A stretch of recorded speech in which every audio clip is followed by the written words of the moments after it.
Welcome back to Calling All Beings on a Sunday afternoon, where we have been after this brother for a very long time.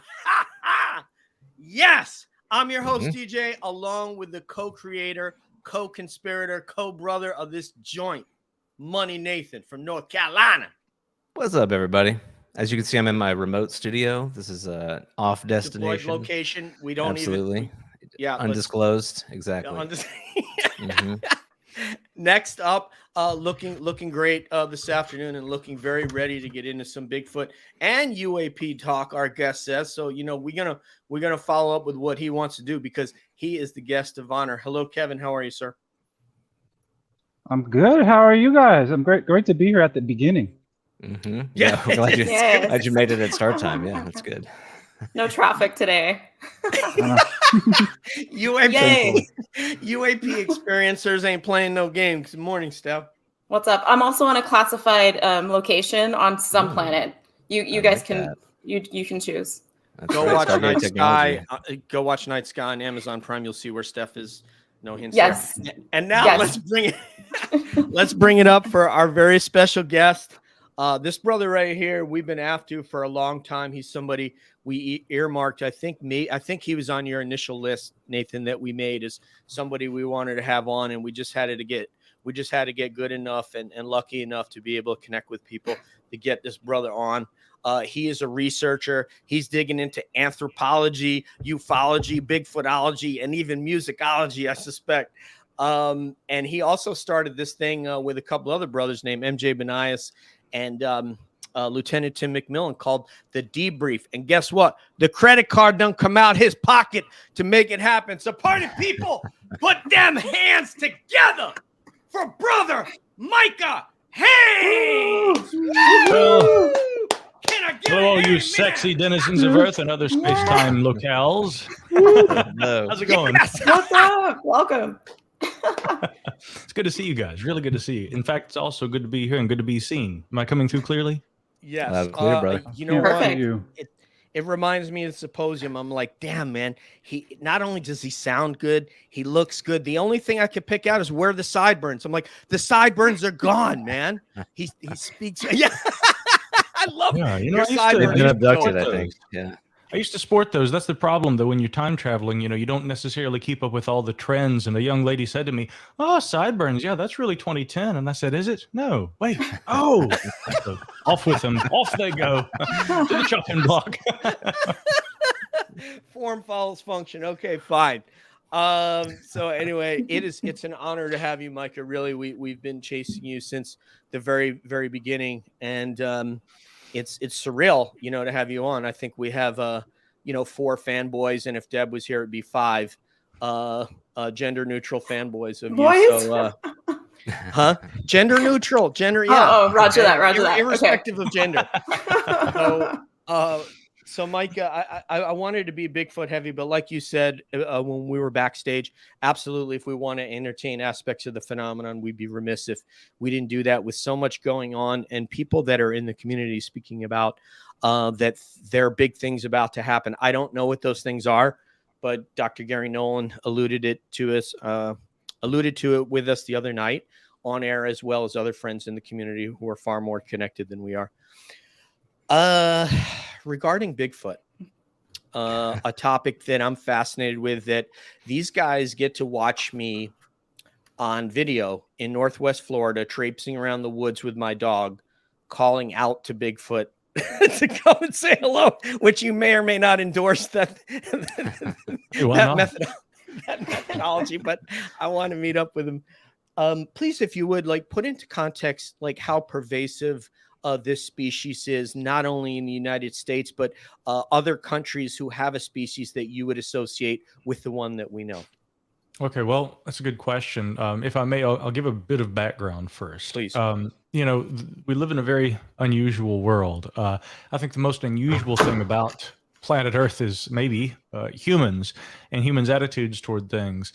It's often cited, and it's really worthy of mention right now, the work of the great philosopher of science, Thomas Kuhn, who established and this is important, I mean, seminal work in truth, that scientific breakthroughs occur in terms of paradigms where essentially there's a great discovery.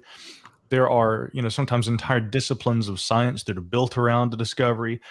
And then people work within that field or discipline, and they expand until they get to the edges, so to speak. And as you begin to push on the edges and you begin to get the idea that there may be something beyond that paradigm, people usually behave in one of two ways. The more prevalent attitude is we've reached the edge, the boundary, we know just about everything that there is to know. Great example in modern physics, for example, is essentially those things in keeping with general relativity as outlined by the great Albert Einstein. And before Einstein and his innovative thinking about gravity and the nature of space-time and the cosmos and what ties it all together, which again, mathematically, presented a number of predictions which have continued to be confirmed, like gravity waves in recent years. We, before that, of course, had a Newtonian worldview where Sir Isaac Newton had done probably the best in terms of nailing down how we think the mechanics of the universe work. And so every time one paradigm gets to a point where somebody new comes along and it really expands the way we think, people continue to kind of operate, but within that paradigm. And when Einstein initially presented his revolutionary theories about general relativity, there was at one point a petition that was signed by some 100 mathematicians and physicists who were all standing up and speaking out in opposition to this radical idea. And Einstein famously said, and I'm paraphrasing, that, listen, 100 scientists and mathematicians signing a petition doesn't refute the idea. If you disagree with me, refute my hypothesis, show me the error in my calculations in the mathematics, right? And no one was ever able to. And that's the whole point. Just because you disagree with an idea doesn't mean that if there are facts that support it, that it's wrong. When those facts remain true over opinions, ideas, belief systems, and paradigms, that's how science advances. With regard to two subjects, we're going to talk a lot about the anthropological phenomenon that I call the search for relict hominoids, but these are popularly known as Sasquatch, Yeti, Yeren, Alma, and other names throughout the world. Really, and this going back to the earlier statement I made, we live in a very strange world. And the strangest thing about it to me is that even when humans are aware of phenomena and able to observe them, we're very slow to warm up to the idea that, hey, there's a there. We should study this. How does science, reconcile with this? And really, it's very important to just note here that with all the things we're seeing going on with UAP in recent years, I mean, there is not like this sudden kind of phenomena that just erupted into our there's some sort of a Siri speaking in the background, by the way. So you got to love that when you say something and then the computers start talking back to you. This is why I don't trust those machines just yet. But that said, when we look at UAP, it's not like this is something that just came into existence out of nowhere, out of the ether. A lot of people, a lot of our intelligence officials right now kind of do treat it like that. They say, at least as recently as 2004, anomalous aerospace vehicles or some other kind of phenomena have been observed by members of our military. And so we're going to look at this phenomenon. We're going to look at the best data we have and what we've collected with the most advanced sensory equipment. I look at things very differently from that. My fundamental approach is, hey, listen, to fully understand anything, you have to understand its history, right? This is one of the arguments that skeptics often, and it would be a fair argument if I didn't think that it was inaccurate, but a fair argument would be that, hey, a phenomena doesn't just spring into existence out of nowhere. And this is what they say about Sasquatch. In the 1950s, people start claiming they're seeing footprints out there in Bluff Creek, California. There were some indigenous American legends before that, but we're not sure they're really the same thing. A phenomena doesn't just erupt into your midst. Well, people can try and make claims like that. People have tried to say the same thing about UAP. These things just spring into existence in 1947. Maybe there were some sightings of some things, Foo Fighters, ghost rockets, in the 1940s during the war. I would say, no, if you actually do your due diligence, if you go back and you look at the history, there's a much deeper history of recorded phenomena that is a good match, but perhaps filtered through a different cultural lens and the lens of contemporaneity, going back to the 1930s or the 20s or the teens, and people in every different era describe things that they experience differently. We, of course, in our modern post-space age, right, where we've sent people to the moon, we've sent probes beyond our solar system, we have no problem thinking in terms of spacecraft. In the 1890s, when people were seeing strange lights that were occurring over parts of California, they called them airships, right? But at that time, we didn't have any heavier than air craft that were flying. Kitty Hawk hadn't happened yet. The Wright brothers hadn't put a plane in the sky. The point I want to try and make here is that there probably is a history, but one of the issues that we face is understanding outside of our modern frame of reference what to look for when we go back in time. And so I've tried to impress upon people I've spoken with in recent years who have looked at the UAP issue very seriously. And they're like, what do you think about Nimitz? And I'm like, I think it's great. It's a fascinating case. What do you think about the cases that have for more than a century been piling up? And frankly, maybe centuries before that.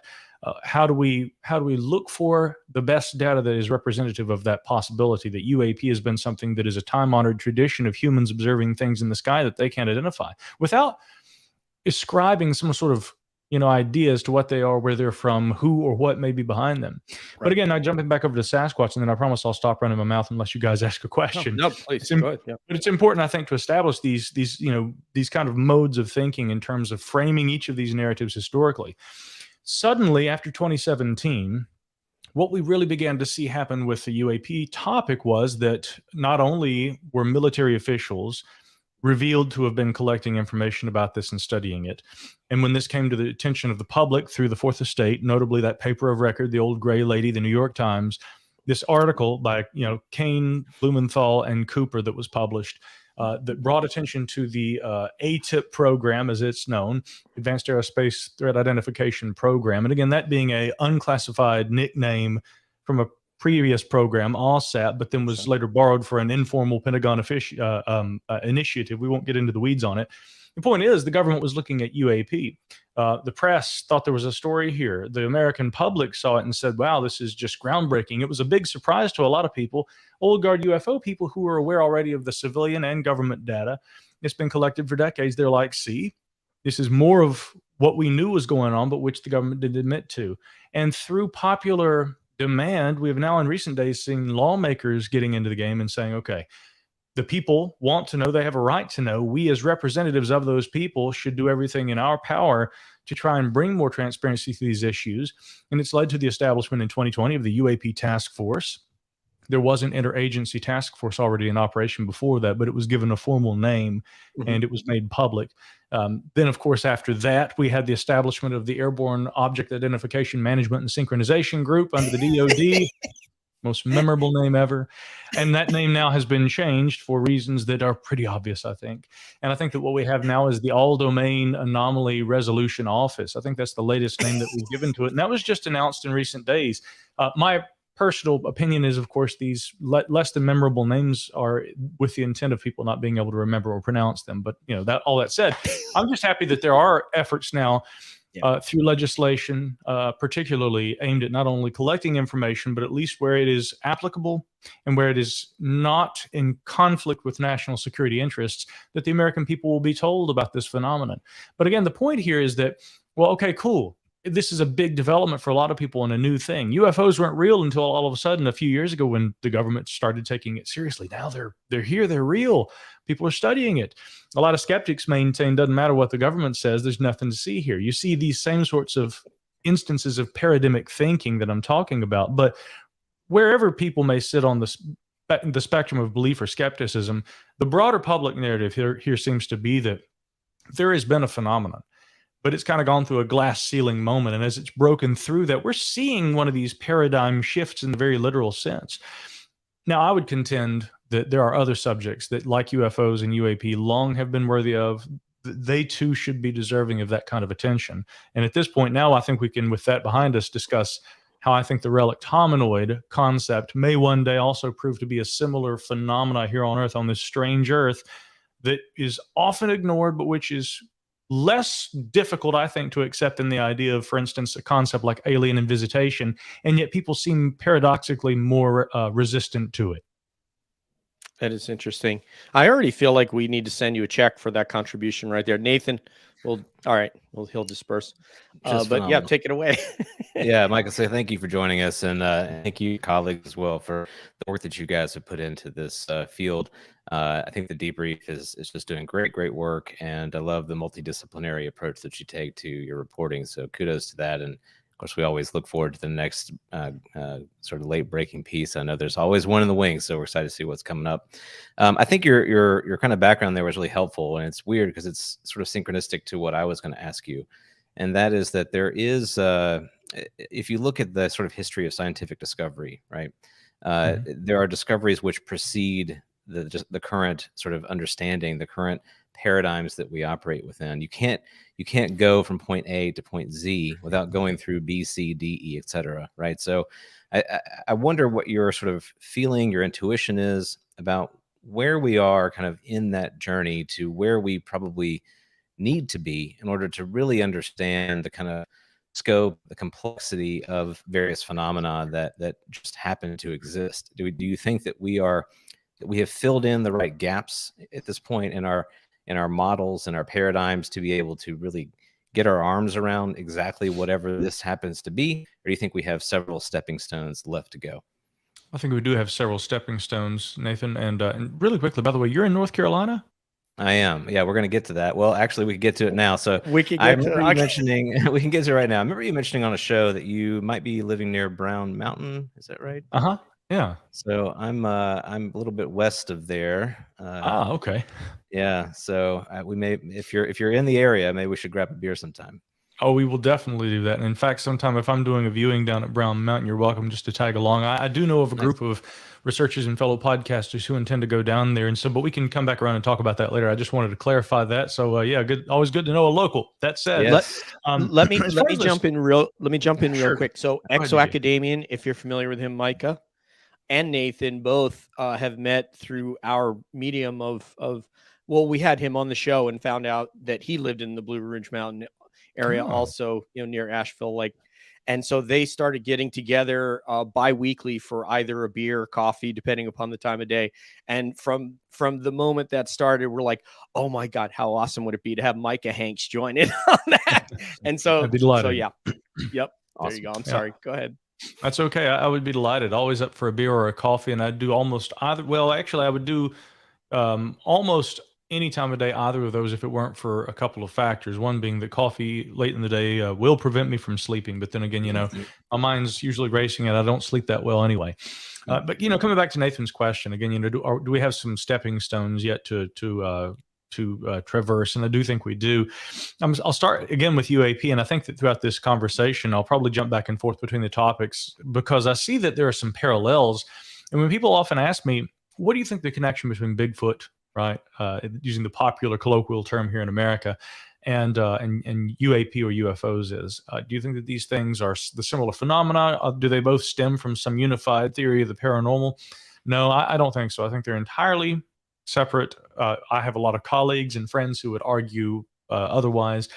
If I were shown good evidence of that, that would be wonderful. Are there ways that one might collect that evidence? Sure, probably. How would you do it? I don't know. The problem seems to be that a lot of the kinds of discussions that we see when people try to kind of combine phenomena is that when you say that one thing is strange and anomalous and another thing is strange and anomalous, therefore they must be related. That's kind of like saying, well, I don't know, I could give you all kinds of different, examples, but I think that the primary point is that two negatives don't equal a positive. Two things that may seem anomalous, if you say that, well, they're both paranormal and they're therefore connected, that doesn't necessarily help us resolve either by saying they're connected and they're part of the same weirdness. Now, they may be. The approach I prefer to take, however, is let's look at each phenomena individually, and sometimes even subsets of phenomena within what might be considered a single discipline, right? And let's look at those things individually so that we don't find ourselves leading with presumptions that we make about these things due to their connection, purportedly, allegedly, to other phenomena. So, but I do think that it's important in terms of analyzing any topic that you make comparisons, and it's really great. I find it's really useful when we're talking about the relic Humanoid thing or Sasquatch to say, look at what's happening with UFOs right now and how we have gotten to this point of at least public recognition. Now, how could we do that with another topic like Sasquatch? So again, to begin with UFOs and to point out some of the stepping stones that we've made our way to, but that probably await us ahead as well. We have to really take into consideration that although cultural opinions about UFOs in various swaths of the public have always been very prone toward thinking that, hey, there is something to this, whatever it may be. Now we're also to a point where, I mean, lawmakers are actively trying to legislate and try and obtain information that they believe government may already have. We do know that whatever the government may be hiding, and again, that's not an impossibility. There's a very good chance that there's data. I've strongly suspect that there's quite a bit that governments have collected about UAP that may not, give us a full picture of what it is, where it's from, what it represents to humanity or otherwise, but it definitely probably is more than the public has access to.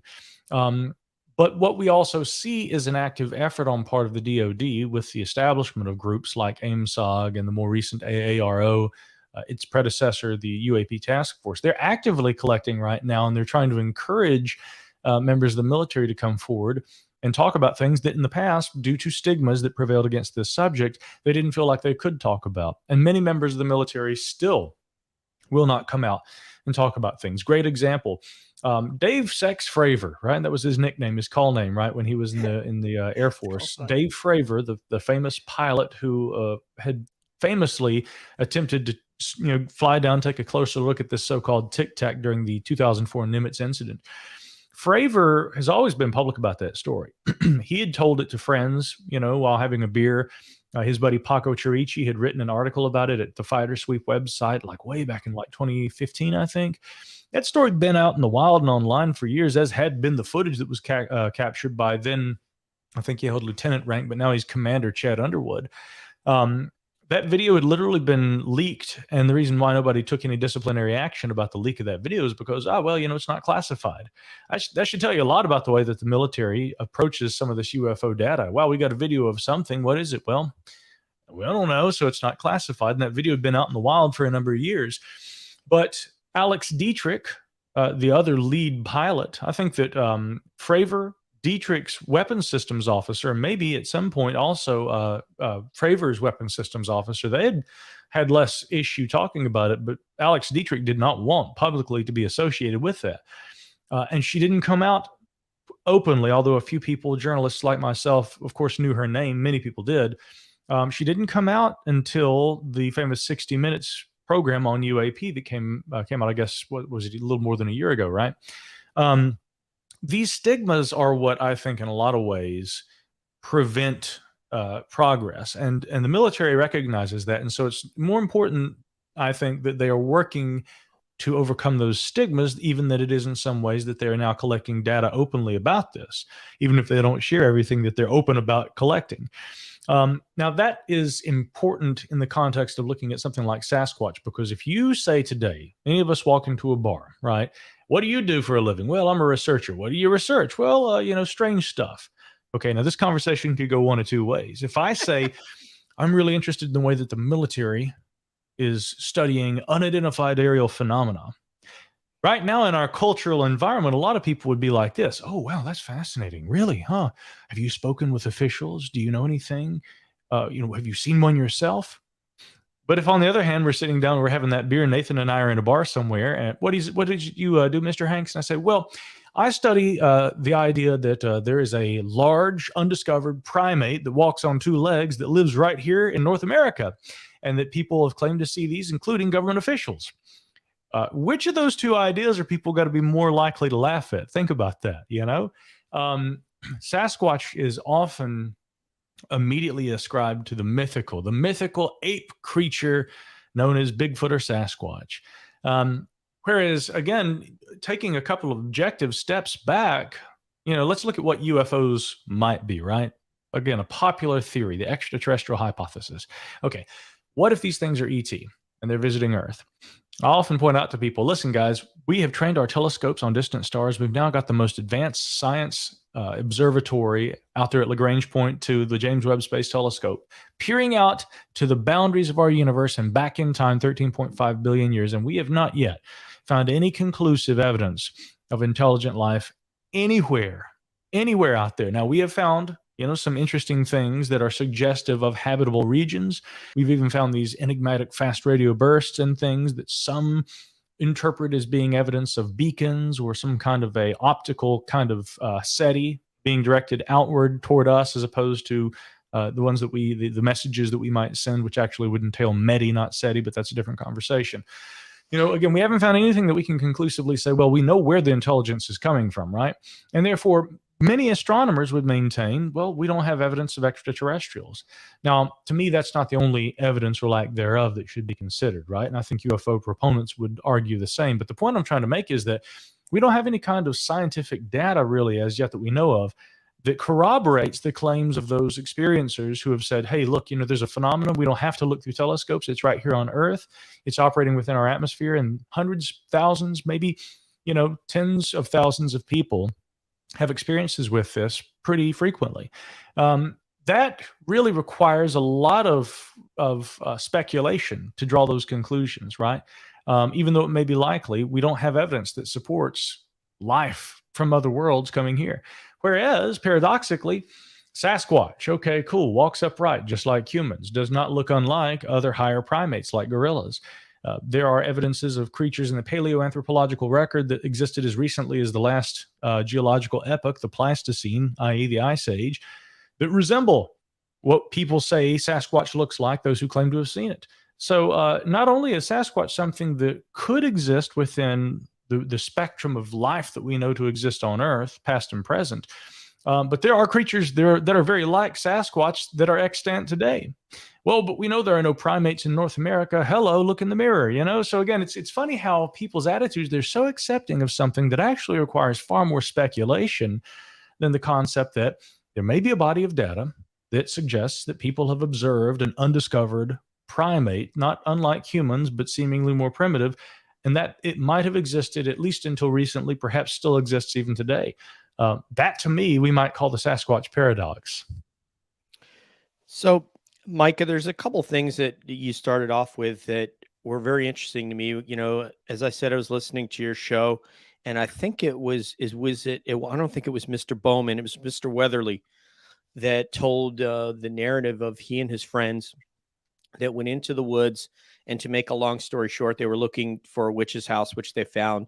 And on their way out, which unfortunately didn't happen before it got dark out, they did have visual contact with what they believe was Bigfoot or Sasquatch. And by the way, I find that name very endearing, so I actually love it. I don't look at it as anything that's demeaning in any way to him. Unless he told me that, then I'd be like, well, I won't call you that anymore.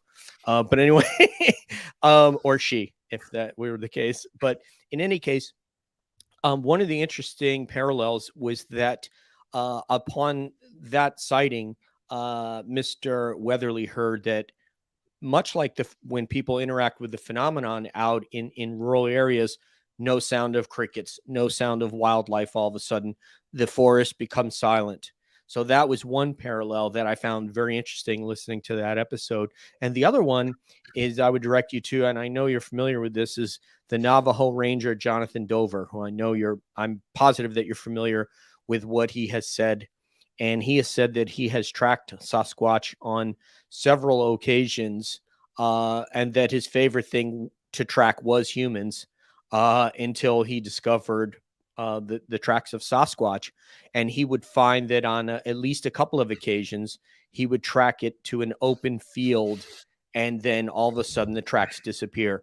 And that is the first time that led me to believe about the possible interdimensional nature, where it could be here and then it could be elsewhere, totally existing in our reality and walking around and living, and then maybe going somewhere else. I had never even considered before that. So I'm curious what your take is on those two parallels. Sure. Okay. That's an interesting topic. Again, I'll make a reference to my good pal Joshua Cutchin, who wrote a book, I believe, called Where the Footprints End, co-authored with Jeremy Renner. And the whole premise of this series of books is that there's something more to Sasquatch than a physical flesh and blood biological organism. I've got a lot of colleagues who would say the same. Nick Redfern, who's another one of those researchers who, like myself, can't stick with just one topic and is more than happy to kind of jump around. You're either UAP or it's nothing, baby. No.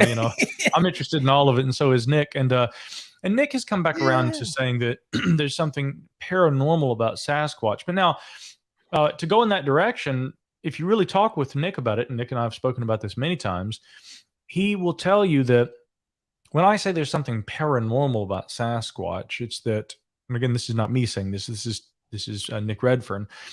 He says it's that there may be something about the behavior of this creature, or other characteristics it possesses that we don't understand. Okay, in other words, paranormal could be defined as simply something that is scientifically as yet not understood. Which really, I mean, most phenomena in nature begin as what we would call paranormal or supernatural until we, study them, unravel those mysteries, understand them, and then they become natural, right? So he says essentially there may be something that science does not yet understand that could account for the peculiar side of Sasquatch research. Now, I think that that's a reasonable proposition, but then if you go over and you speak to a anthropologist like Dr. Jeffrey Meldrum of Idaho State University, and again, I'm actually a little more on the Jeff Meldrum side of things, but Dr. Meldrum would say, well, there may be other things that are known that could account for why Sasquatch is perceived as being paranormal. And we don't have to suppose that it possesses superpowers or characteristics that aren't understood within the scope of other biological organisms we've looked at to account for these things. So the next question would be, how do we do that?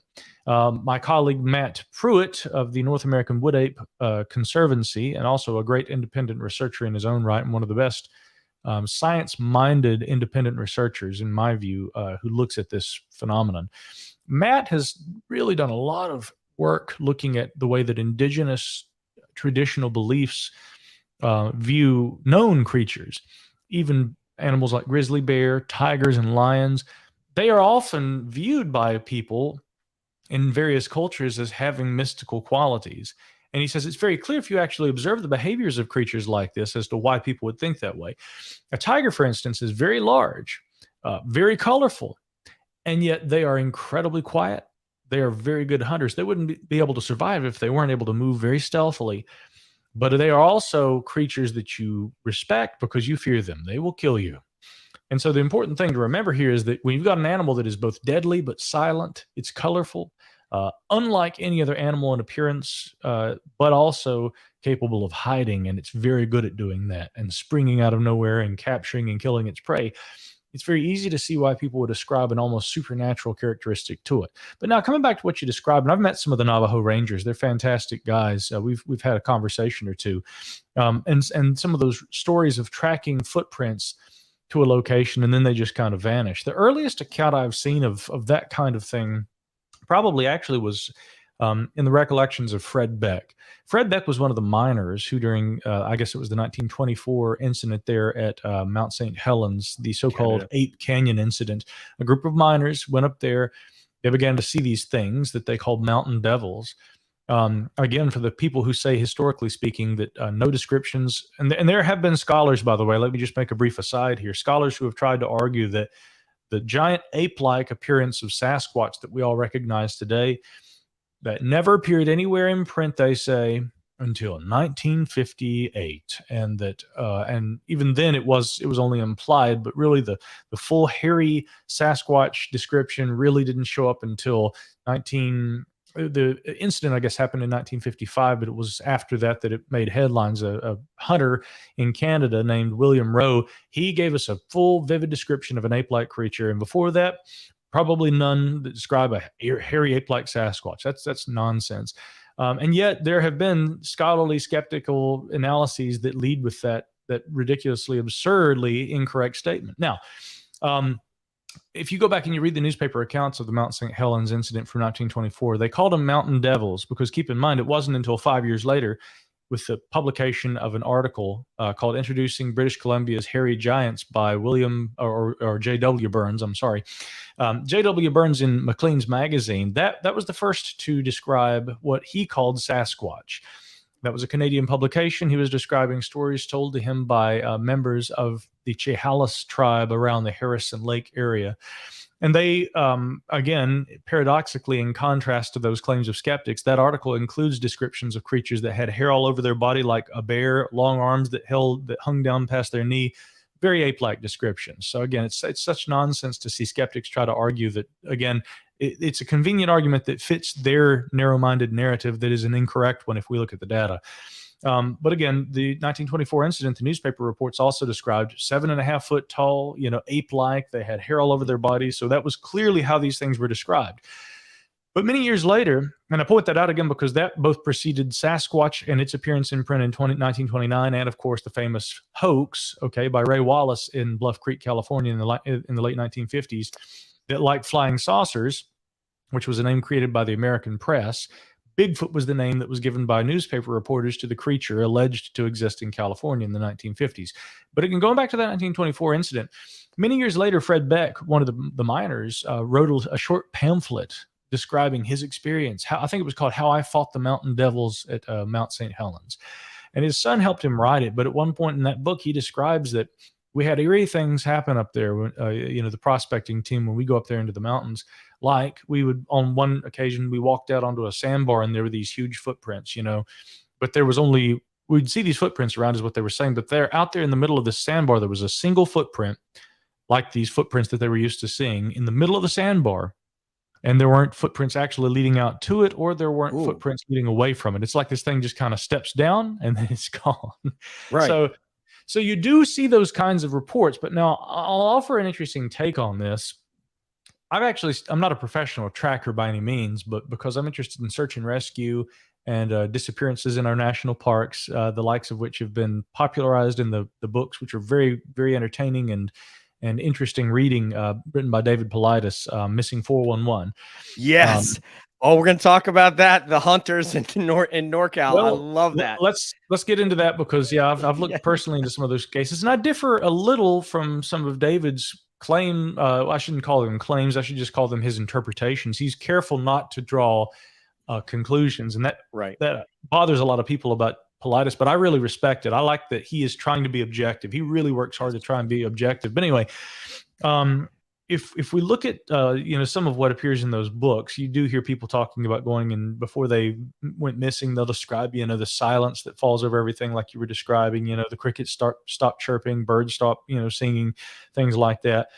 I took an interest after reading those books in man tracking. Essentially, you can track animals, and animals generally follow very predictable behavior. And when I go out in the forests, it's not uncommon to find the spoor of deer, raccoon, possum, everything, birds, wild turkey, humans too.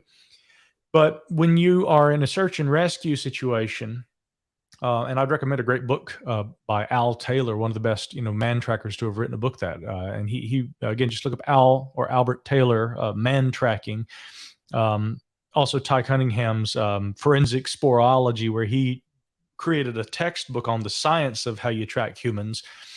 These books will show you that often what people who are tracking an individual who maybe is lost in the forest, they're not looking for blatant, obvious footprints. They're looking for sign. Sign may be a pebble that's moved off place. It may be a broken twig or branch or a leaf. Mm-hmm. It may be where the dew is disturbed in the morning grass. And I would say that, if people claim that they have followed Sasquatch footprints and all of a sudden the footprints just end, I would say, well, the footprints ended, but did you keep looking for sign? Because half the time what you're looking for when you're following tracks is not going to be an obvious footprint.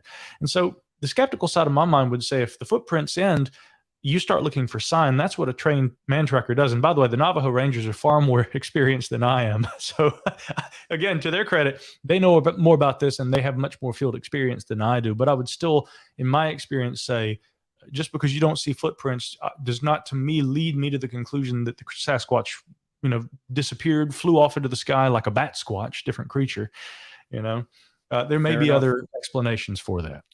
Fair enough. And before I pass it to Kevin, I just want to ask you this: if it's migrated from British Columbia down into like Washington State into Vancouver, is it possible that there's a passport photo somewhere that exists? That he has a passport, and we could just find that in USCIS somewhere. That's a really good question. Again, you make a very important point. Because when I was younger, I used to think, Bigfoot. I mean, Bigfoot. You're only going to see them up there in like British Columbia, right? That's the only place that they are. Again, humans are believed, and this going back into archaeology and anthropology, not related to Sasquatch, and I study a lot of that. Human migrations into North America are believed to have come across the Bering Land Bridge sometime toward the end of the last ice age. The dispersal of humans throughout the continent would have come through that entry point. If we have a creature like Sasquatch that essentially occupies geographically a fairly contained area because it can subsist in that environment, it doesn't have to move around a lot, that would explain why the concentration of sightings to this day remain up there. But I mean, you do, like you said, you have them all throughout the United States, but I guess in ancient times we didn't have passports, so maybe that's a novel new approach. I'm sure he crossed the border legally. In my opinion, he seems like a very law-abiding mammal.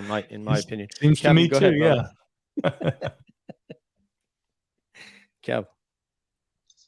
Well, hello, Mr. Micah Hanks. Nice to meet you. Good to see you. So one of the parallels I noticed between the Bigfoot phenomenon and the UFO phenomenon is that they both they serve to confound science. It seems to confound our culture of reductionism. Jungians would call it the archetype of the wild man. What interests me is that it's in our folklore. It's cross-cultural. But I'm wondering, I'm looking at a lot of the studies. Is there any psychological studies going on that you know of in the Sasquatch field, like the UFO phenomenon?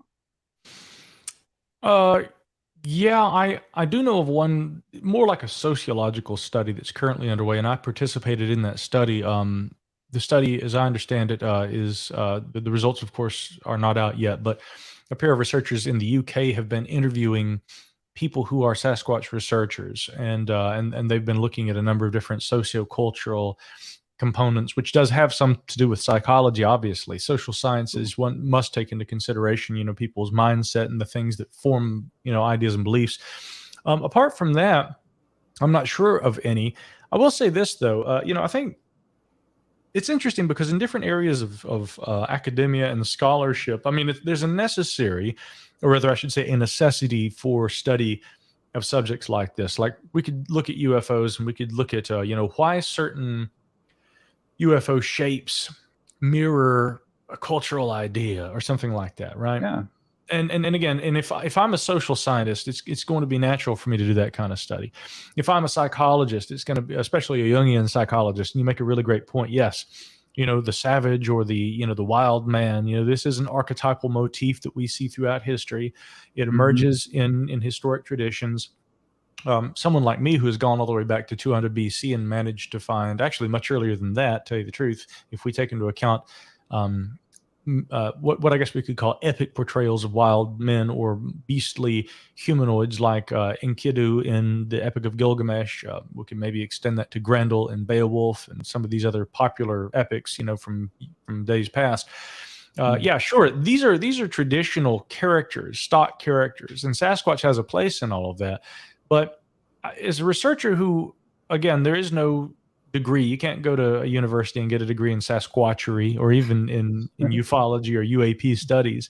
The best we can do is we can have and maybe there will be degrees in those fields and disciplines at one point. But right now, the best you could do is maybe get a degree in anthropology, physical anthropology, paleoanthropology, if you want to study Sasquatch, or you could get a degree maybe in, astronomy or physics if you want to study UFOs. And those are areas that are applicable to the study of these. But, as a researcher who, and a layman who doesn't have any of those degrees, and someone who is merely looking at this phenomena, I find it most useful, even though I'm interested in that psychological side of things, I find it most useful to try and say, what data do we have that either supports the existence of these creatures or these phenomena like UAP, or which refutes that idea. And in my view, and this comes back to the psychology thing, and I'll end right here. If the solution to either of these problems, UAP or Sasquatch, is completely that people just say silly crap and that they just make up silly stuff, and that's what this is all about,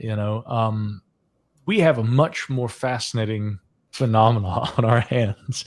The fact that people lie and they are so mistaken in things that they observe, that to me would be a far more complex and difficult phenomena to understand than what the alternative seems to entail, that people do see things they can't explain. and we have to try and account for those. Absolutely. Yeah. Mhm. Yeah, I mean, and you know, Sasquatch's attempted therapy may have been his or her interaction with Mr. Moorhead and Mr. Barry, and they just didn't know that they were acting in that capacity, but it's possible. Steph, you're up, buddy. Micah, it's so good to see you. Thank you for your take on everything. I'm having a blast listening to you guys. So I do have a question though. I am a bit curious about the Sasquatch phenomenon, and being an experiencer myself, I have viewed a UAP. I'm still a skeptic. I'm still a realist. I still question everything. But you know, I have physically seen a UAP.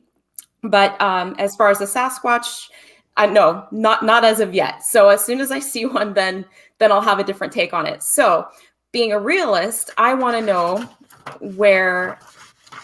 Sorry, I need to construct my question a bit better here. So you mentioned your interest in anthropology, right? And I'm trying to make this all make sense, right? So on Catalina, there have been findings of giants. So would that somehow be interconnected to the Sasquatch phenomenon? That to me would make sense, where those two items would correlate. So maybe it is not a phenomenon, maybe it is some real, you know, physical being, or I also came up with the idea of it being a phantom. So what are your thoughts on the giants correlating with the Bigfoot? Well, that's a good question. In modern anthropology, there are certain topics that are you know, you will be quickly viewed as persona non grata if you entertain these ideas. A couple of examples are hyperdiffusionism, i.e., the idea that there might have been a mother culture, you know, somewhere around Egypt or any other place in the world, maybe Atlantis, some would say, and that people dispersed from that and throughout the world, and that explains why there are pyramids in Egypt and similar structures in Mesoamerica. You know, modern anthropology has no time for that. Now, another one of those ideas, and I'll just say, by the way, that, you know, even I don't ascribe to hyperdiffusionism, but I also don't place limits on the ingenuity of ancient peoples, because people who existed 10,000, 20,000 years ago, I mean, they were Homo sapiens sapiens just like us. And they had all the same capabilities, and they had the same degree of intelligence and ingenuity that we have. And yet there has long in anthropology been this, I should say more specifically in archaeology. And in the United States, archaeology is considered a subdiscipline of anthropology, along with linguistics and you know, with physical and cultural anthropology. In the UK and other parts of the world, sometimes it's almost viewed more, archaeology can fall almost closer to like art. In the sense of interpretive analysis of you know, symbols and language, i.e. found it in Egypt or someplace like that. And a lot of that has to do with where archaeology grew out of. You know, the antiquarians of the 19th century who began as collectors, and then they start, you know, kind of taking what they collect and trying to categorize and classify. Archaeology is a fairly young science that grew out of that. I see a lot of science that's really making archaeology so innovative, especially in North American archaeology, which I have a lot of experience in. But the more I learn about it, the more I'm like, wow, people a long time ago were brilliant. And yeah, they knew how to build boats. And yet for a long time, even though people in archaeology are warming up to that idea now, for the longest time, if you were to suppose that, you know, again, Homo erectus could have built a raft and sailed around, you know, one of our archaic human ancestors, people would have laughed. They would have said, nope, impossible. But I'm going to tell you that people were able to get around. Now, to that point, when we look up and down the California coast, there are some very interesting archaeological sites that are suggestive of things about dispersal of humans, both Homo sapiens sapiens and other varieties perhaps. And this actually does sort of get into the whole thing with Sasquatch. They are suggestive of something more than what current anthropological thinking would allow. And when we talked about earlier paradigms in science, right? And when you break a paradigm and then you have this new knowledge, if we go back to the early 1900s, Alois Hrdlicka, who was the head anthropologist at the National Museum, which became the Smithsonian, Hrdlicka was trying to drive home the idea that humans didn't get here until about maybe 3,000 years ago. There was no evidence of humans in North America in the Ice Age. And anything that fell outside of that hypothesis, he wanted to throw that out. And then at Folsom, New Mexico, we found unambiguous evidence of lithic points, projectile points, beautiful, incredibly sophisticated projectile points in situ alongside extinct megafauna that are known to have existed during the Ice Age, Bison antiquus. Yeah, and so this was what led to the establishment of the Folsom culture. Then a similar discovery was made just a few years ago at Clovis, New Mexico, which pushed that boundary back even further to around 12 to 13,000 years ago. Best we know, Herdlichka went to his grave and never accepted that there were people here that early. Well, again, we could look at all these different paradigms that have broken and the people who held out and still wouldn't believe it. There are still people today who try to argue that there's really not good evidence of pre-Clovis or earlier than Clovis, and that despite archaeological evidence at sites like Galton, Texas, that pushes back, the time scale to around 20,000 years ago or more for human entry. But now, to the point that you asked about giants and things like this, naturally, looking back at the old Bureau of Ethnology reports in the Smithsonian's records, I'm aware of and have looked at a lot of those accounts of large human skeletal remains that have been recovered. And especially when I was younger, I was kind of interested in them. Something I was not aware of was how contentious that topic is. And that's why I give you this long, preamble here about paradigms and also about the resistance to ideas, certain ideas in anthropology, because giants are one of them. What I didn't know was that there are a lot of, I guess, what you'd call fringe theorists, and I'm not using that as a pejorative, but they would say there's a lost race of giants that inhabited the entire Americas, and these are the same thing as the Nephilim that we read about in the Bible. Okay, well, that's fine. People can believe what they want to. I wasn't aware that that was a contentious issue in archaeology. Meanwhile, I'm looking at actual reports, documentation that describes large human remains, and I'm like, okay, that's interesting. What might this represent? For a short time, because I took interest in those, people began calling me a giantologist and things like this. And I'm like, I don't care. These look like large human remains to me. What can we discern about them? And privately, this is fascinating. I mean, there were people, scholars, people in the aerospace industry, people you'd be very surprised who shared that interest and who we would look into this and we would communicate about it. Mm-hmm. The known large human remains on record all seem to be unequivocally human, but they possess different kinds of interesting characteristics. Some possess macrocephalic features, a large skull, but disproportionately large to the rest of the body. Mm-hmm. Some possess what are obviously acromegalic features, again, a pronounced jaw, spacing between the teeth, other characteristics that are indicative of a growth hormone disorder that would have led to gigantism. The Catalina story is interesting because we have several instances of human remains that were all, as I understand it, recovered in a single burial complex that were, some of them taller than 7 feet. And I've actually seen some photographs from those excavations. But then again, if we go watch a basketball game today, there are a lot of basketball players who are taller than 7 feet. And so it's fascinating because, sure, at that time in history, especially when Europeans who arrived here and they were very malnourished, ate mostly meat, they arrive, for instance, on the eastern coast of the United States, and they meet an indigenous group like the Seminole who are largely subsisting on shellfish and things out there in the coastal regions, but they're also, having a more diverse diet. They meet the Seminole and they're like, wow, 6, 7 feet tall, that's not uncommon among these people. They're giants. To me, there's a really good case to be made that it was a perception problem, not an actual instance of real giants. But, Steph, back to your point, is there some sort of connection with Sasquatch here? Another thing I've looked into that's interesting to me is anomalous remains that are found in parts of North America. There's not a lot of this, but there are definitely some cases where during archaeological excavations and also surface finds, there have been anomalous fossil or non-fossilized remains of human, presumably, types that are not very easily recognized. And you can see where this is kind of going. It leads to one or two possibilities. One, were there other kinds of hominins that might have made their way into North America other than just humans? And two, is it possible, and this is where it sounds really outlandish to people, but this is where I place Sasquatch, if it exists, is there another kind of a hominin or hominoid, and this is why we use the term relict hominoid, that could still exist in North America? Now, the proponents of the existence of Sasquatch say, interestingly, we already know in the fossil record of a creature that would be a good qualifier for this, and it's known as Gigantopithecus blackeye, which was first discovered as a result of fossil teeth that were found in a Chinese apothecary's shop by von Königswald, I think was the name of the researcher back in like the 1920s or 30s. And they were being sold as dragon teeth, but he's looking at this huge flat tooth, which is obviously used for grinding plant matter. And he's like, that's not a dragon. We know that because dragons don't exist. It's a giant ape, you know? And many would say Gigantopithecus, if it actually migrated like other varieties, not only humans, but also other different kinds of megafaunal animals, if they had traversed that Bering Land Bridge and populated North America, is it possible that in Pleistocene North America we had a megafaunal ape along with, now let's just think about how, you know, Pleistocene America looked if we went back 15,000 years. We wouldn't recognize it.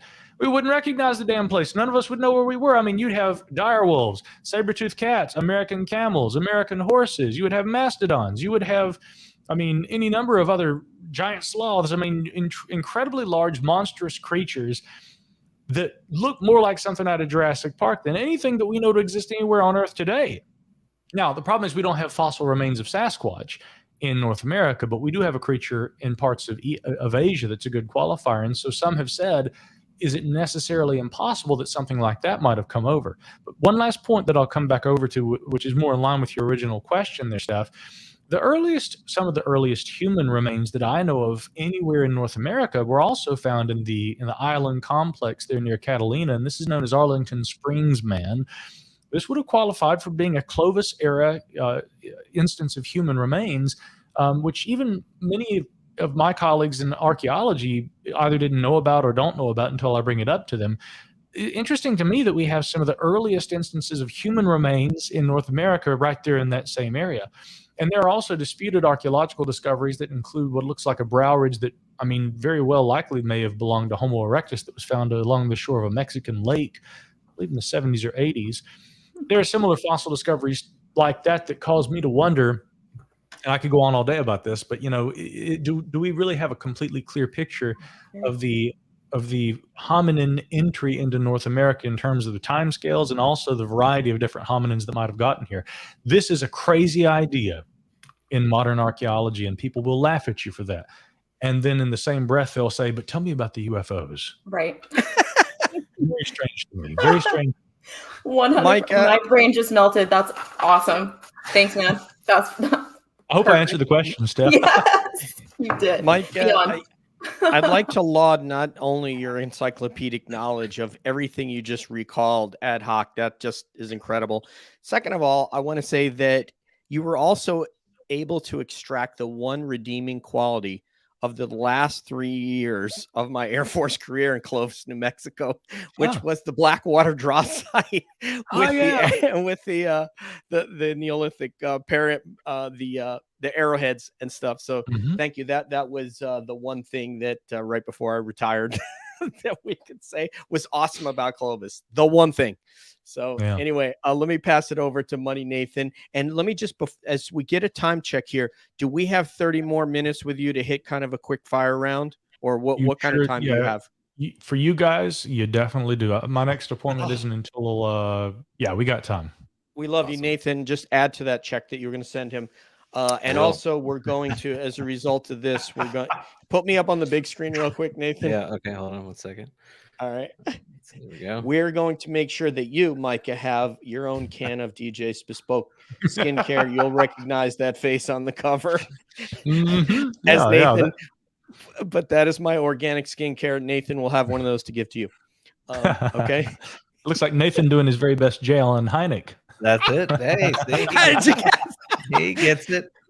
It took me like a month to get him to agree to be the model for my new skincare. So thank you, Nathan. Anyway, we're still working out some of the licensing agreements, but no, I'm in trouble. I'm going to end up writing a check. Yeah. But it's all organic. You'll love it. All right. Right. Let me pass you over to Money Nathan, please. And we'll try to make rapid fire the questions that we have and make sure we can get everything out in 30 minutes. Go ahead. Sure. Mike, I posed this question to your colleague, Chrissy Newton, when we had her on the show.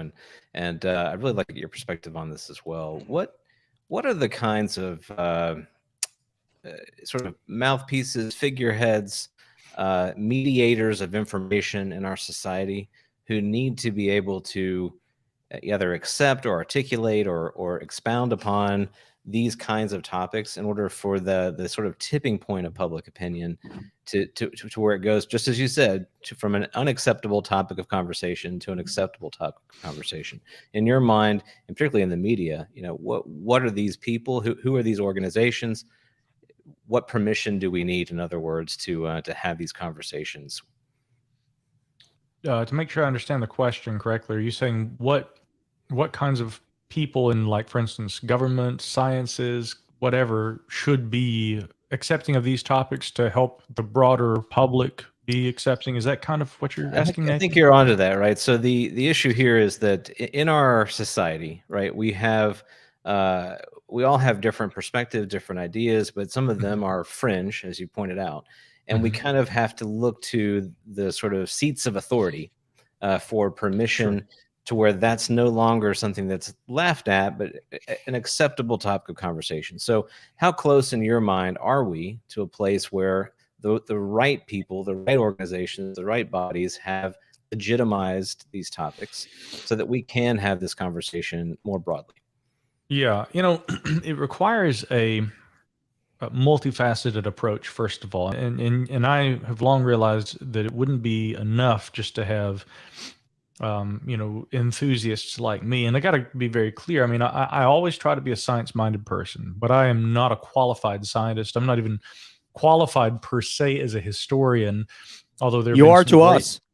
Well, there are some great historical writers who are not, again, people who hold a history degree. They aren't a professor of history. It doesn't mean that, for instance, just because you don't have a degree in physics or anthropology or biology, that you can't go do science. But all that said, as a self-educated, you might call me an autodidact or someone who is just, who's just thirsty for knowledge. I love this stuff, and I can speak, and I try to speak eloquently and from a position of being well informed on these topics without sounding like an evangelist.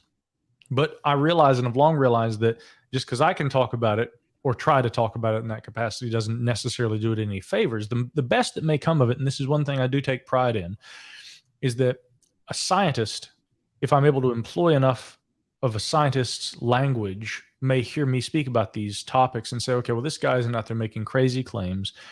He sounds pretty well informed, and I can speak to that point because I know more than he does about anthropology, and so he's done his homework, and so maybe I'll take a look at it. And this has happened, and I've had scientists, people in a variety of different fields, listen to what I'll say, and then they'll reach out and say, I enjoy your show, and here's some ideas, kid. They'll help me out. They'll say, here's some things to consider. But and this is humbling for me, they may also say, and you have caused me to think twice about something I would have just laughed at.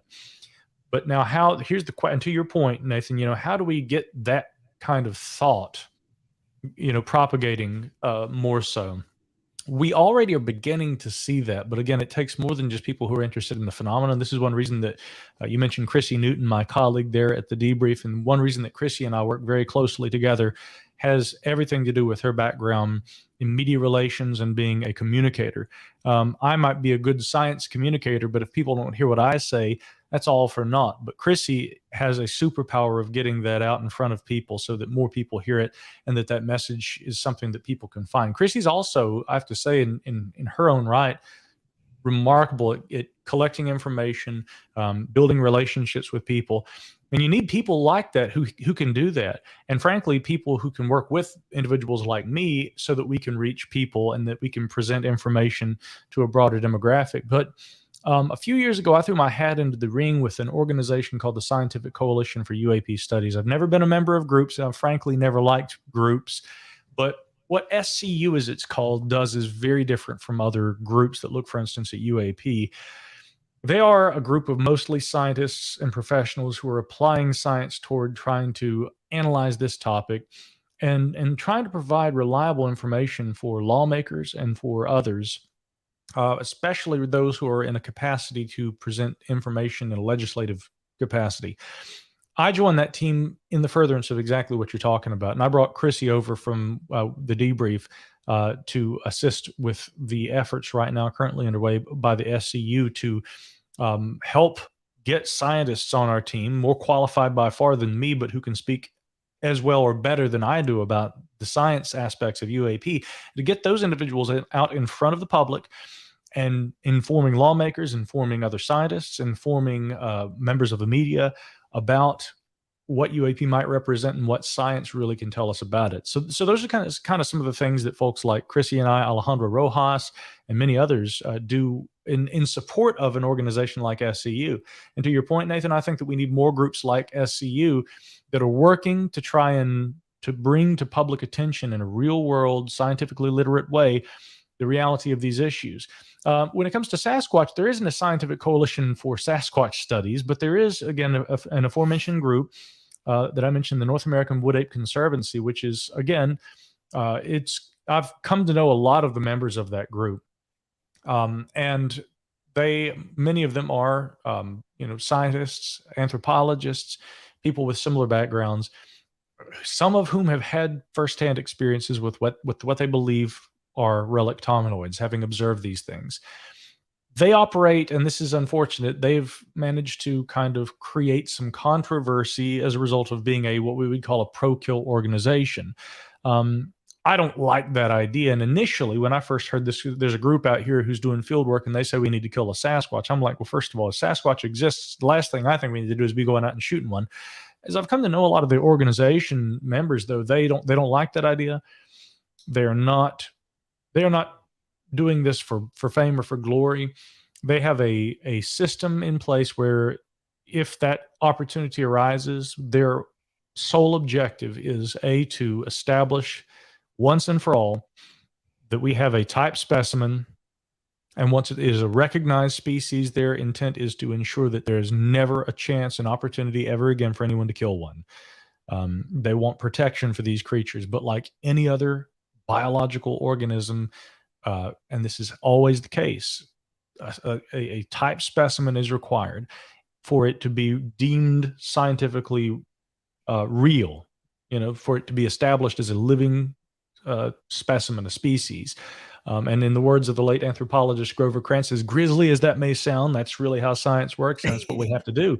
So all that said, I have come to, in the furtherance of science, and I get it, there are moral dilemmas, there are other implications involved with people wanting to go out there and shoot a Sasquatch. There's a right and a wrong way to do that, and I still don't like the idea. And when I've spoken with members of NAWAC, they'll say, look, none of us want to be the one that pulls the trigger, but we all collectively recognize that that's what has to happen to protect these things, which is strange and paradoxical in itself. Lots of paradoxes in these topics, but I think that that's what has to happen. We have to have groups that are willing to take real world, sometimes difficult approaches toward study of these phenomena, and there need to be efforts made by individuals to try and legitimize the way these things are discussed, and also the people who are looking at them. And last point I'll make also, this is also part of the I guess what you might call the mission of the Debrief. I co-founded the Debrief in late 1920, not 1920. I'm not that old. Late 2020 with Kim McMillan and MJ Banias. When I first came up with what the initial idea for the Debrief was for me, I wanted to have essentially a website or a blog that was just devoted to the current developments with UAP. And it was Tim. Tim was the first person I went to with that idea. And Tim had kind of said, maybe you should be open with this. I'm not going to tell you how to run your website, but, maybe you should be open to doing other things.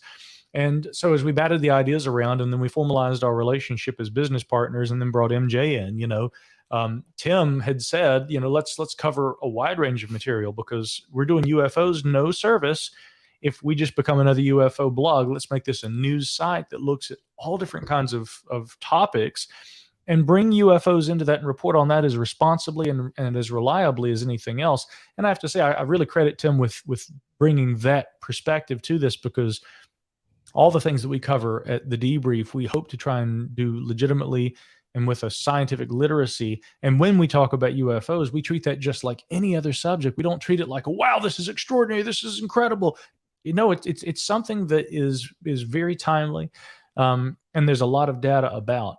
And people who have been resistant to that and who have said, oh, come on, I don't want to hear about little green men. Look, there's a whole lot more to this topic. And so as journalists, we can do that too. All of these things, part of the collective effort to help destigmatize and to raise the bar on the level of dialogue on these topics.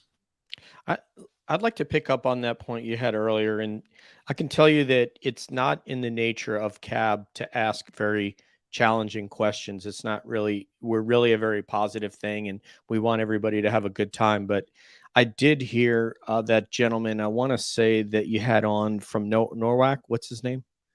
The Well, gentleman. there have been a few of them. Most Just recently, we the had other- Paul Bowman. Yes, Mr. Bowman, right. Mhm. So if in the interest of science, we can rationalize shooting and killing a Sasquatch, then if we take the reports of people who have talked about abductions and on background, you will hear that there have been some more sinister interactions with humans and the phenomenon that have led to people not coming back for one reason or another. So if we can rationalize shooting and killing a Bigfoot, then for the phenomenon, which is of a higher intelligence than us, can we rationalize and morally accept them shooting, not shooting, but killing or taking, keeping one of us in furtherance of their science, since it's analogous to us? And I think that's a reasonable question to ask. That's a very reasonable question, DJ, and very interesting one as well, because as humans, we have evolved to be intellectually, and as a result of our intellect, we have evolved to be the most formidable species on this planet. More dangerous predatory animals that under the right circumstances can still have us for lunch are no longer collectively our greatest concern. That we are far greater a concern, I should say, to those species than they are to us. And as a result of that, humans operate with a kind of comfort that we are the top species. We're at the top of the food chain. Most people don't worry about the idea that the kinds of things that we would do in the furtherance of, expanding our taxonomical knowledge of, biology and anything else, that there might be another species that would do that with us, or that even currently And has. Actually is, maybe even currently. I mean, again, that maybe we could say is somewhat speculative, but and this is something that's kind of odd. It comes over to another paradox of ufology. If we look back at the early days, organizations like National Investigations Committee on Aerial Phenomena, NICAP, they were the big dogs before MUFON and before SCU and others. There was another one that was a civilian group called AARO that Jim and Coral Lorenzen ran, and did fantastic work too. But it's strange to me that NICAP early on, when they came across reports that involved a sighting of a humanoid, initially they were really, really, really averse to that. And there was a Brazilian researcher who was a member of AARO who first brought to the Lorenzens' attention an incident from back in the late 1950s. I think it was 56 or 57, involving a man, Antonio Villa-Boas. This was one of the first alleged abductions that occurred. And I mean, it was the way he described it, these individuals came down in an egg-shaped craft, which in some accounts sounded very much like a helicopter, but he was taken on board. His clothing was removed. He was covered up in this kind of jelly, which he speculated sort of later that it might have been an aphrodisiac. And then a blonde woman came into the room and nature took its course. A lot of people would say that sounds a whole lot more like science fiction than science fact, but it was treated very seriously, but it was kept quiet early on by AARO and researchers who first learned about it, because at that time, nobody took abductions seriously. And then throughout the 1970s, with other higher profile cases like Travis Walton and others, where these individuals did come back and they did tell of a story where they encountered sometimes what looked like humans. Travis Walton described human-like, entities, but he also described other things too. And these cases began to really get that ball moving on, wow, there's not just a phenomenon, but it's interacting with us. They're capturing human beings. Of course, this reaches critical mass in the 80s and 90s with the publication of books like Communion by Whitley Strieber and Intruders by Bud Hopkins, and then the sequels to those books. But today, and I have some reservations about, all of the aforementioned literature and looking at all of it and taking it all at face value, but I do think that there are some very credible instances of purported abductions or captures, and again, we could talk about Betty and Barney Hill and some of the interesting things that happened to them. But in the modern UAP dialogue, isn't it bizarre that people only want to talk about the objects They don't want to talk about the rich history of sightings of humanoid occupants, sometimes outside of these craft. Even if we don't want to get into discussing like abductions, look at like Lani Zamora and the Socorro, New Mexico incident from 1964 or was it 67? Again, I'm really doing a great job. Oh, that was 64. 64. Yeah, 64, right? April 24th, 21st, April remember 21st, the month, 1964, I think. So, but anyway, Okay. point is though, he sees two individuals outside of this, again, for lack of a better term, a tic tac on kind of a tripod, landed out there in an arroyo near Socorro, New Mexico. Okay, if it's too much for you to say that these people are being captured, being examined, and all of this, at least acknowledge that there have been humanoid occupants who have been observed in conjunction with landed UFO sightings.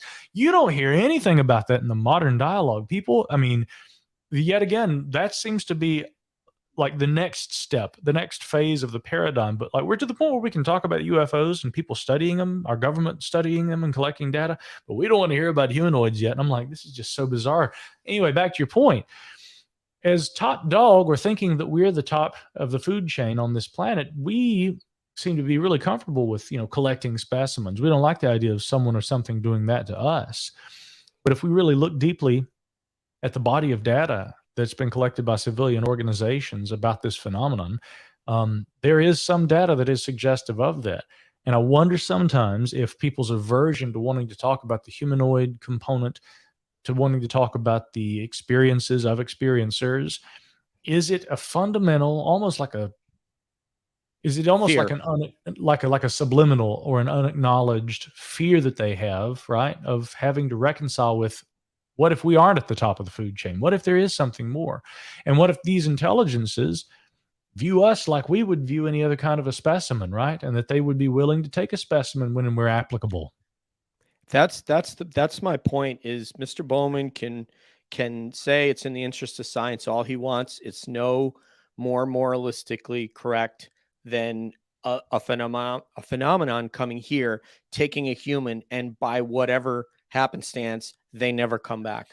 And that's not acceptable to us, nor should it be to shoot a Bigfoot to say, hey, we got one. Here's the DNA. Okay, so it exists. Great. Well, yeah. They're going to, the higher intelligence would say the same of us.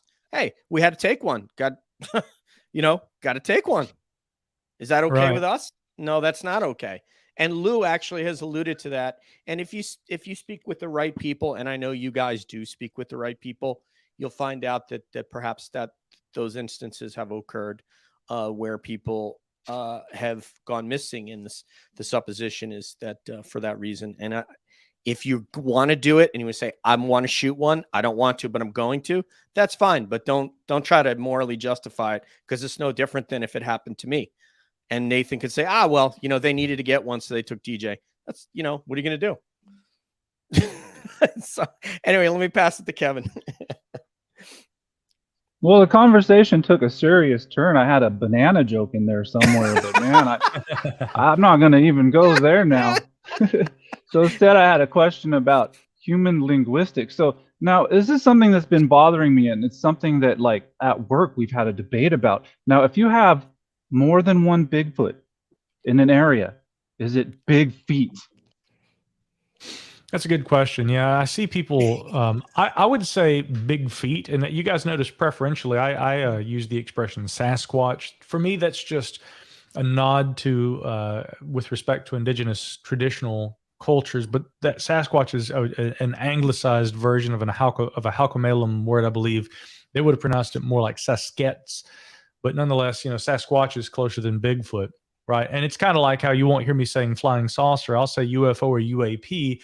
But that said, some people do say Bigfoot. I don't mind that being said. And when people do say it, I would just respectfully ask that they say big feet instead of Bigfoots. But some people say, yeah, when we see Bigfoots out there, and I'm like, that just sounds silly, right? It just sounds silly. No, I'm going to correct them. Right. I would say big feet. I mean, but then again, some would also say, but Micah, remember, you would say mooses. You wouldn't say meese, right? Meese, exactly. You would say, right. But then again, this just shows how complex language is, and it's very apropos that you mentioned this, Kevin, because you would say geese, not gooses, right? So now explain this one to me. I can say mooses, not meese, but I say geese, not gooses, right?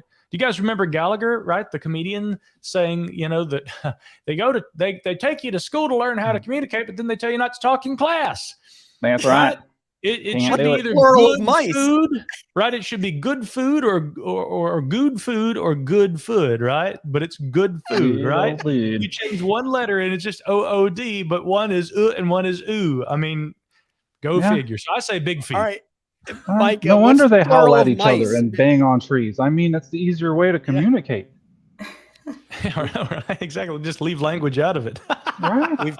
We've got 11 minutes left, and we have 3 people to get in.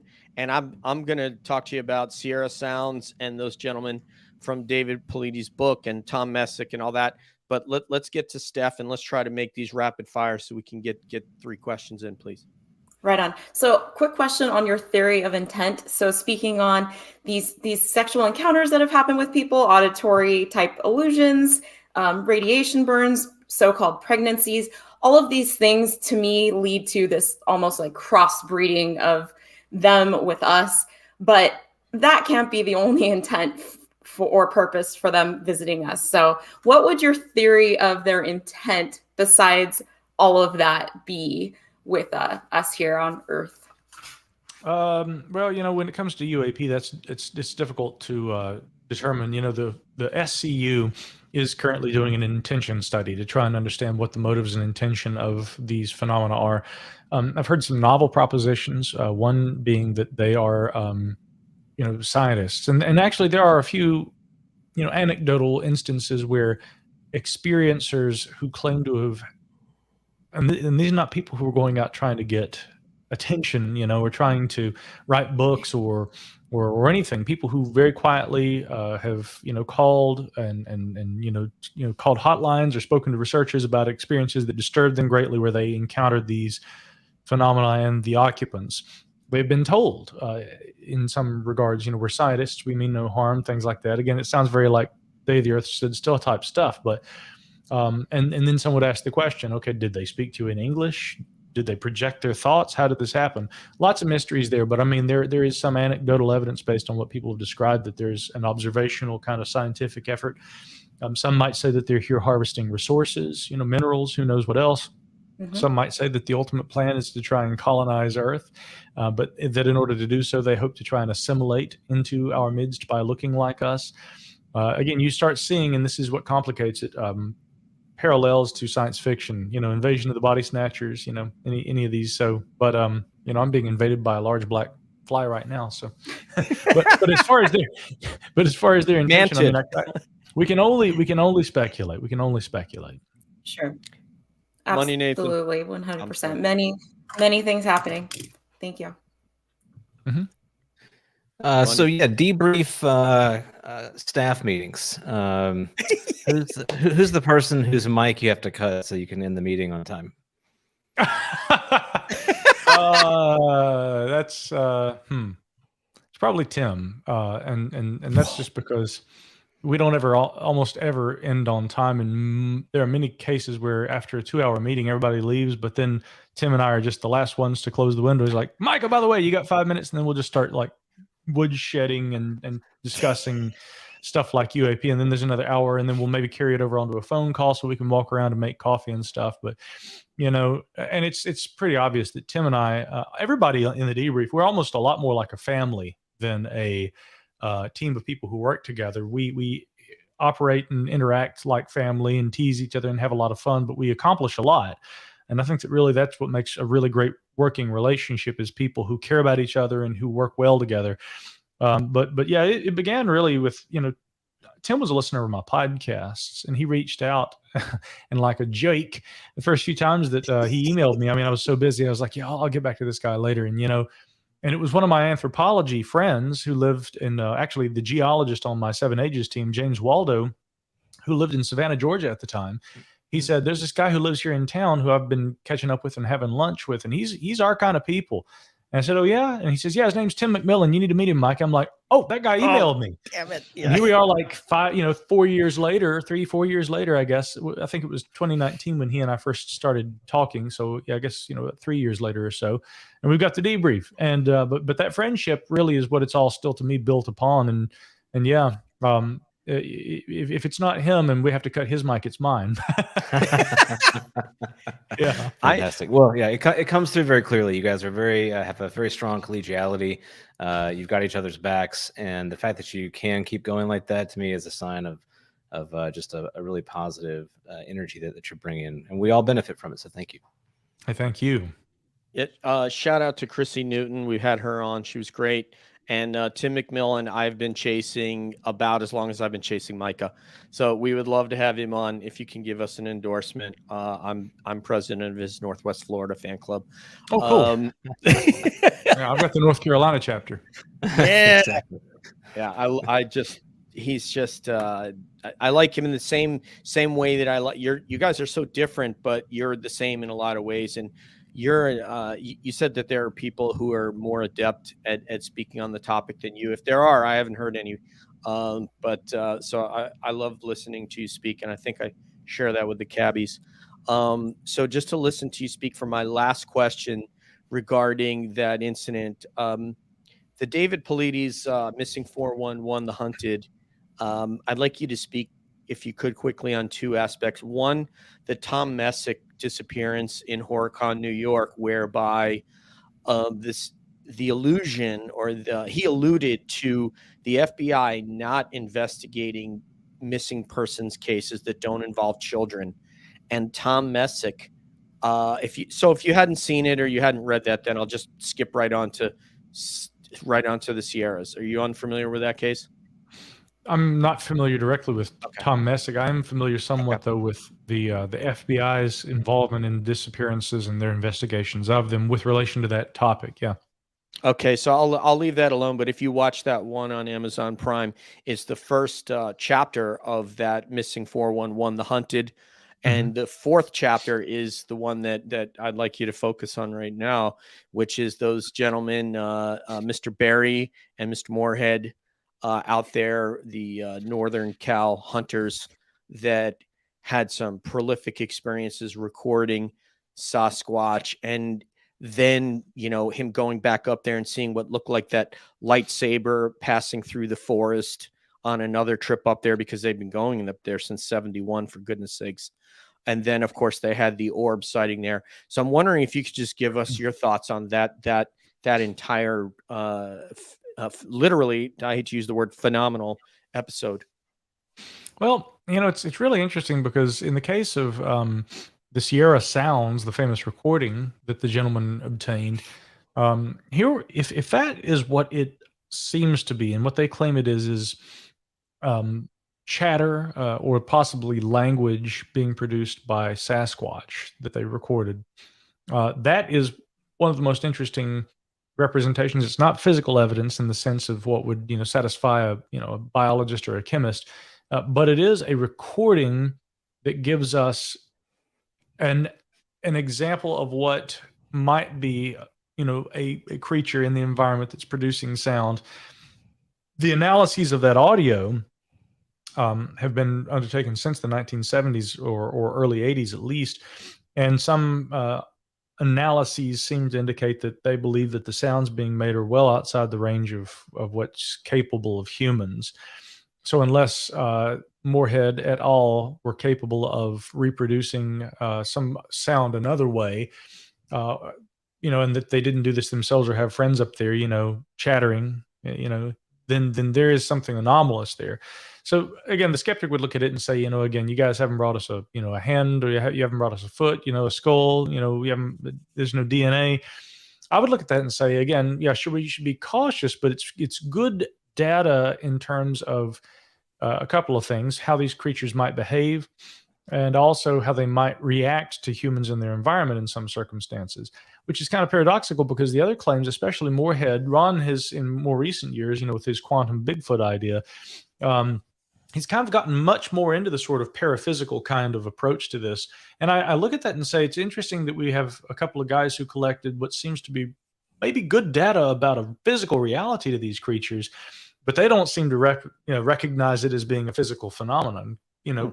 the contradiction there to me is that, at least Mr. Moorhead, who I've never really met, but I've kind of brushed arms with at events and things and seen him at a couple of lectures, events that I've gone to, and I'm familiar with his general premise.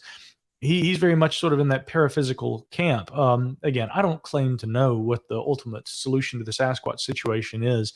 You guys can probably tell from this conversation, I do operate more in the flesh and blood kind of paradigm, but I'm always open to possibilities and ideas.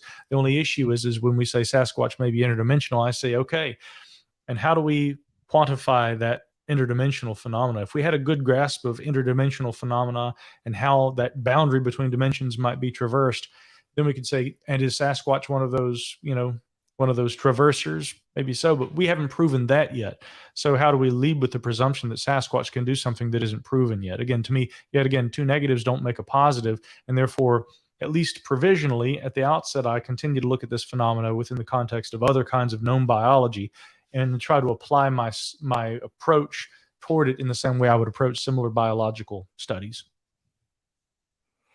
Yeah, it's that case is, I mean, I almost get the chills when I watch that episode. It's just to see the campsite, to even as it is today, to see the great photos that you could tell are from the 1970s, then to see David Paulides there in the campground with them, speaking with them about it. I think, Nathan, did you guys watch it? Did everybody see it on? It's fascinating. Yeah. And you're talking about the documentary Missing 411, The Hunted, right? Yes, sir. Yes, sir. Yeah. And if I may, I'll also just point out that my dear friends Lauren and Cuz Strickland are in that. Lauren is one of my dearest friends, my oldest friends, who is also a fantastic researcher in her own right. And she and her father, of course, appear in that documentary. We've talked, and Lauren knows, she and her father both know Paulides extremely well. And I've met David a few times, very nice guy. Wow. But I will say this, I've looked into some of his research and some of his cases myself. Tim McMillan and I actually, not so much, well, we may have something that we'll be publishing through the debrief that actually somewhat falls into the scope of this kind of research in the days ahead, which is not something Tim and I have teamed up together on before. But behind the scenes for years, we've been looking at a couple of cases. One in particular that occurred in the Cades Cove Wilderness out our way, Nathan, which again involved a young boy who vanished back in 1967, Dennis Lloyd Martin. But that story has, I think, a lot of people have tried to kind of view that through the lens of a Sasquatch case. I don't want to speak on behalf of David Paulides. I think perhaps he does, or it has looked at that possibility. But I will respectfully point out that David has tried to operate outside of the Sasquatch paradigm with his Missing 411. Research, and I've heard in interviews sometimes when people just blatantly ask him, David, do you think this is Bigfoot? He gets a little irritated at that because he is trying desperately to frame this phenomenon in a way that is objective.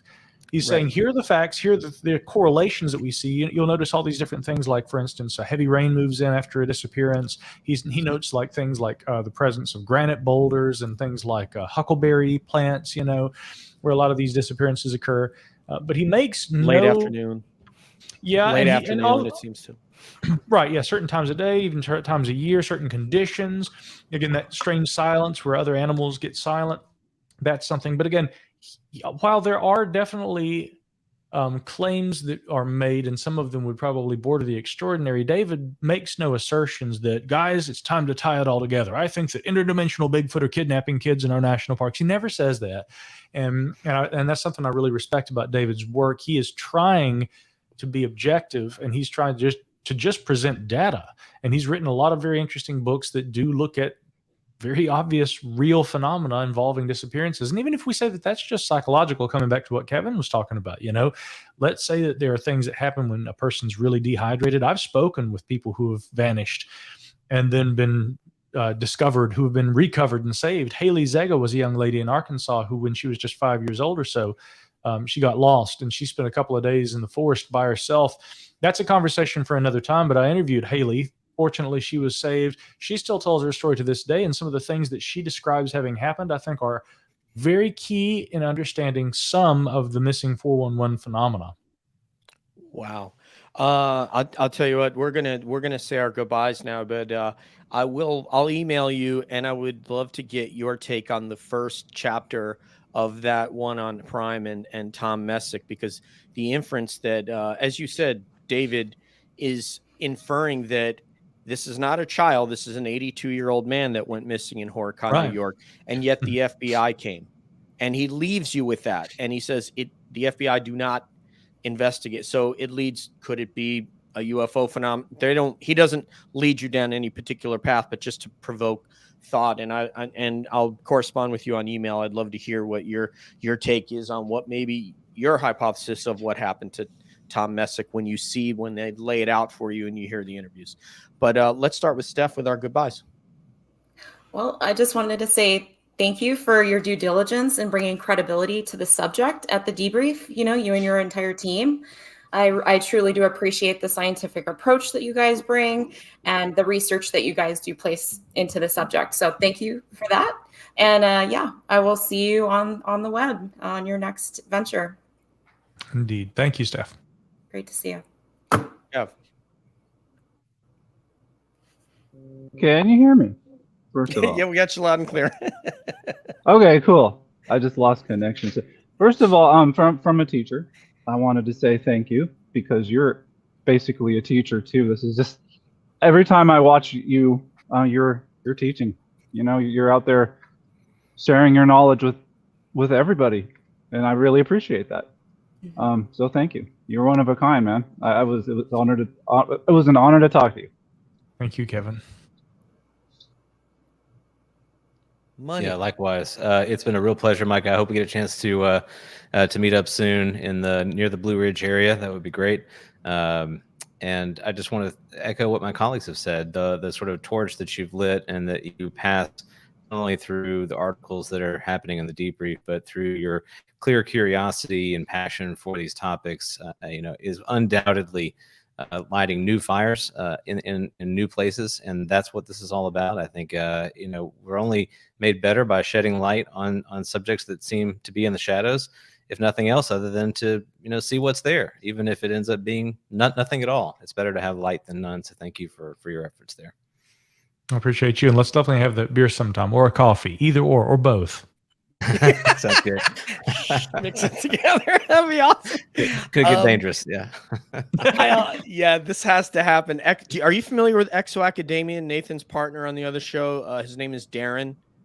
Exo-Academian. You're not familiar with him? I guess not, but I suppose I'm going to be. Yes, sir. He is. You'll hear about him. Go ahead, Nathan. No. He's got his own. He has a show called Point of Convergence. He's working on a couple of books right now, and he's in the UFO community, a pretty popular podcast. He's a prolific thinker on the topic, like you are, like Nathan is. So this is going to be a great cup of coffee. I'm sorry I won't be there for that. But one thing I did want to say, we talked to our colleague Steph about the next UFO symposium, and Nathan and I have offered that we will fly to and go to at our own expense to whatever event you're speaking at, because we want to introduce you onto the stage. We're going to, okay. So, that may be something you could do. I don't know what they're planning. I don't want to speak on behalf of the coordinators, but I'm going to be doing an event in Cape Girardeau the first weekend of August that I should mention. And if you go online to, I think it's cape-events.com is the events website. Actually, there's several different events listed there, but the first one is the Midwest Conference on the Unknown Strange Tales 2022. Really looking forward to this. Ryan Sprague, whom I'm sure you guys know, Ryan's going to be giving the opening keynote on Friday. I'm doing the keynote lecture on Saturday. The title of which is Unidentified Aerial Phenomena, Past, Present, and Future Potentials. We're going to be going deep, and I might even have to dig into the X-Files a little on this one, so it's going to be really fun. But if not at that event, at some point in the future, I hope you guys will definitely do that. And I tweeted, by the way, if people want to check me out on Twitter, at Micah Hanks, I put a tweet up about that event where you can actually see where the website is, and check all that out. But indeed, I hope our paths cross. Of course, I saw some of you guys there at the event in Utah earlier this year. Steph and I, we were always going in different directions, barely had a chance to catch up and talk, but I was also on the clock working. So I hope next time we can all, social. Exactly. Yep. It was a fast-paced weekend, but I hope next time we can all get together and maybe catch up, have a drink. We will do it. Absolutely. Nathan and I are going to be meeting in New York for a New York UAP supper club with James Iandoli, Engaging the Phenomenon, Jay King, the Experiencer. So it's going to be a really big August. But if we can plan one where I just have a little bit of planning time to get there, we will come. We will get the crowd warmed up, and we will introduce Micah Hanks. And that's at our expense. So thank you so much for joining us. Go to micahhanks.com. We're talking about Sasquatch tracks, which I love, the Micah Hanks Show. And there's a third podcast, please. Well, there are actually two others. One is called the 7 Ages Audio Journal. That's co-hosted by my friends Jason Pentrail and James Waldo, my 7 Ages research associates. I've put on hiatus my news and current events show, Middle Theory. There's just so much going on right now. And as much as I love being engaged in all of the topics and controversies of the day and trying to comment on social issues and things, one can only do so much with their time. And I began to realize I'm doing far too little in the UAP sphere, despite doing that almost full time. So I had to make some room, and you can guarantee there'll be some additional projects and things you'll be hearing about in the near future. And you are a musician, is that correct? Oh yeah, guitarist and singer, and I perform regularly with a group called Nitrograss in the Southeast. But anywhere there's a guitar nearby or a microphone, you're likely to see me getting musical. I love it. I knew it. Your top four, the Mount Rushmore of rock and roll for Micah Hanks is. Who are those top four influential groups? Oh gosh, I mean, it would have to be like Led Zeppelin, Jimi Hendrix, probably Dimebag Darrell of Pantera, the late great, and also Mr. Zachary Wilde, Ozzy's guitarist, and of course of Black Label Society fame. Now those are all rock influences, but we could go down any genre, and I'll give you those. So give me four. All right, so for part two, we got to get some more music in there. So thank you so much. It was an honor to speak with you. Namaste, Micah. So for Micah Hanks, for Steph, for Kevin, for Money Nathan, this is DJ and Cab saying peace out, one love. We'll see you down the road. We're always wondering what's up around the bend.